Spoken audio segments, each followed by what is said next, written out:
कमला, अब तो ढाबे पर ग्राहकों की भीड़ लगनी बंद हो गई है। एक भी ग्राहक रोटी खाने के लिए नहीं आता। सबको एसी ढाबों में खाने की आदत हो गई है। और वैसे भी गर्मी के मौसम में कौन भला हमारे इस छोटे से पुराने ढाबे पर खाना खाएगा। सबको एसी की ठंडी हवा में खाना खाना अच्छा लगता है।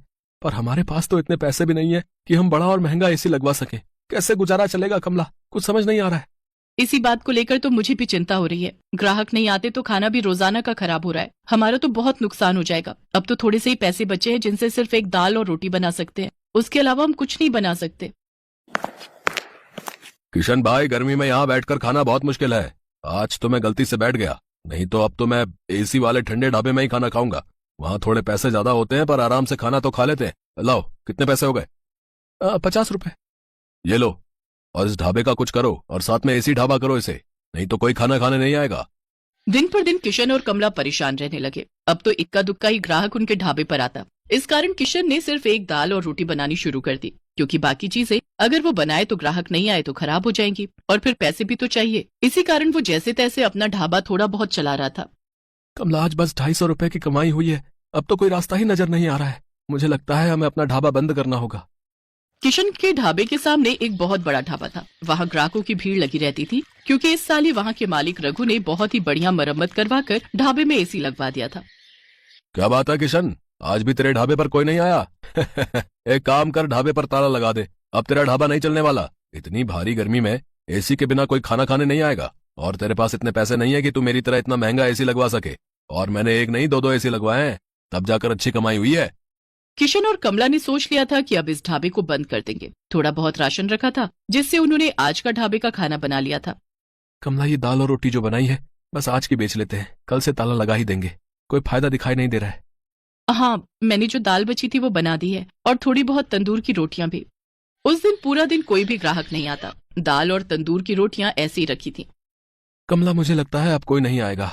रात के 9 बज रहे हैं, हमें घर चलना चाहिए। सामने रघु के ढाबे पर भीड़ लगी हुई है, तो भला यहाँ कौन आएगा? तभी किशन देखता है सामने रघु के ढाबे पर एक बहुत ही जरूरतमंद आदमी अपनी गर्भवती पत्नी के साथ कुछ मदद मांग रहा है। भैया, मेरी मदद करो। मेरी पत्नी की तबीयत बहुत खराब है। हम पर कुछ गुंडों ने हमला कर दिया। हमारी गाड़ी, मोबाइल, पर्स, कैश, जेवर सब लूट कर ले गए। हम शहर जा रहे थे, हमें नहीं पता कि इस रास्ते पर बदमाश हमें लूट लेंगे। ओ भाई, ये कोई खैराती धर्मशाला नहीं है जो तुम्हें मुफ्त में यहाँ रोक लूं। चलो जाओ यहाँ से। पता नहीं कहाँ कहाँ से आ जाते हैं। मुझे क्या पता, कोई चोर उचक्के लुटेरे हो तुम। आजकल किसी का कोई भरोसा नहीं है। ओए छोटू, इन्हें बाहर भेज और ढाबे का शटर गिरा दे। मैं घर जा रहा हूँ। ऐसा ना कहो, मेरी पत्नी की तबीयत सचमुच बहुत खराब है। बस कुछ देर आराम करके हम चले जाएंगे। अरे अरे, सुनो तो भैया, भैया सुनो तो। सुनो जी, अब खड़ा नहीं हुआ जा रहा। मुझे बहुत प्यास लगी है, थोड़ा सा कहीं से पानी ले लो। किशन और कमला उस व्यक्ति और उसकी पत्नी को देख रहे थे। किशन दौड़कर उनके पास जाता है। भैया जी, आप चिंता मत करो, आप मेरे साथ मेरे ढाबे पर चलो। आइए बहन जी, आप मेरे साथ आइए। किशन और कमला उस व्यक्ति को और उसकी पत्नी को अपने ढाबे पर ले जाते हैं। साहब, ये दाल और रोटी आप खा लो, यहाँ कोई चिंता वाली बात नहीं है।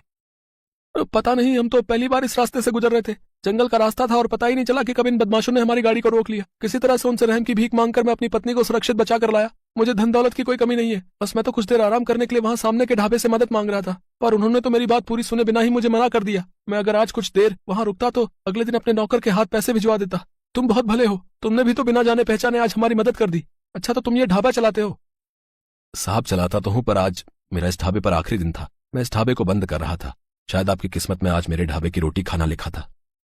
किशन अपना सारा दुख उस व्यक्ति को बताता है। चिंता मत करो भाई, अब तुम्हें इस ढाबे को बंद नहीं करना पड़ेगा। मेरा नाम वीरेंद्र सिंह है, मैं शहर का जाना माना व्यापारी हूँ। मेरे पास भगवान का दिया सब कुछ है। बस एक औलाद की कमी थी, वो भी भगवान ने हमारी झोली में खुशियां देकर पूरी कर दी। आज मेरी पत्नी की तुमने बहुत मदद की है। अब उसकी तबीयत में भी सुधार है और हम पति पत्नी सुरक्षित घर पहुंच जाएंगे। इससे बड़ी और क्या बात होगी? सुषमा, अब तुम्हें कैसा लग रहा है? मैं बिल्कुल ठीक हूँ जी। कमला ने मेरी बहुत देखभाल की है, अब मुझे बिल्कुल ठीक लग रहा है। अब मैं सफर कर सकती हूँ। किशन, तुम चिंता मत करो, मैं कुछ दिनों में तुम्हारे पास आता हूँ। तुम्हारे इस ढाबे को एसी ढाबा बनाने की जिम्मेदारी मेरी है।